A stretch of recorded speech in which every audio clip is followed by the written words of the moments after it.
Hey, Riley here, and today I'm going to talk to you all about this book, Strange the Dreamer by Laini Taylor.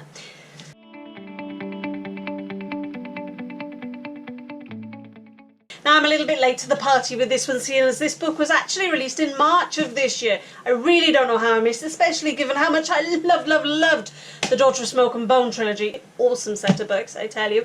But you know, better late than never, and when I read this whilst I was on my happy holidays last week, I absolutely devoured it in less than 2 days. You know why? Because it's awesome. Seriously guys, if you only read one book for the rest of the year, which would just be bonkers, because why would you only read one book? But if you did only read one book, you should make it this one.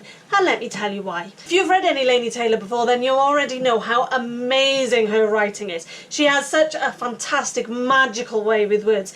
Her description just balances on the edge of perfect description and being too much. She pushes it as absolutely far as she can go and then stops, and it is brilliant. It is fantastic. There are so many quotes in here I had to read over and over and over again. It's not just about her writing style, because the story's awesome too. It's got everything you could possibly want out of a YA fantasy. It's got magic, it's got mischief, it's got mystery, all the M's. It's got an unseen city. I'm not going to tell you too much about the story because, you know, I don't want to ruin it for you, and that's part of Laini Taylor's magic, is that you don't really need to know much. You just dive straight in and see where you go. But at its root, it's about a character called Laszlo Strange. Awesome name, by the way. He is an orphan come librarian who has dreamed since he was a little boy of the unseen city, a city that the rest of the world seems to have forgotten about.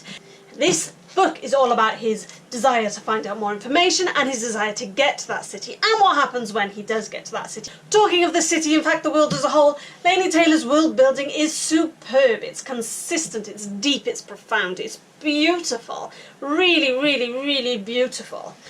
And where in The Daughter of Smoke and Bone there was a sense of realism as the real world crossed with the world of the angels, in this book it's an entirely different world. It's a whole new world. It's a whole fantastical world, and it really is magical. I know I've said that word before, but really is the best word to describe this book. It's magical. The character of Laszlo Strange is amazing in himself. He is sweet and innocent. He is the underdog hero. He is fantastic. He is not like any character that I've read of Laini Taylor's before.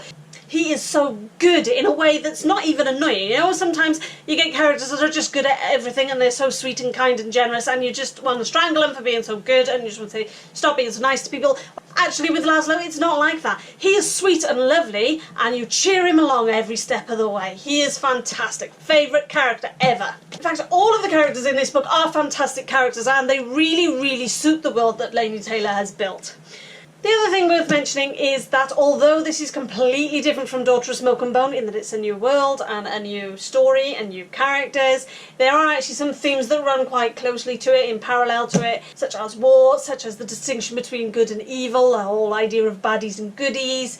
And of course she had to throw in a heart-aching love story too. Now for me, as a die-hard romance hater, I think she did pretty damn good with that.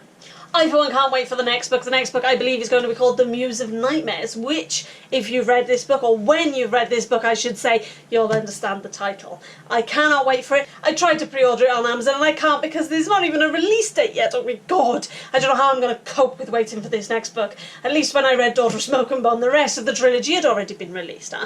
So anyway, enough nonsense for me, because you really need to get reading, and you need to get reading this book right now. 5 out of 5 stars. Nice one, Laini Taylor. I love you.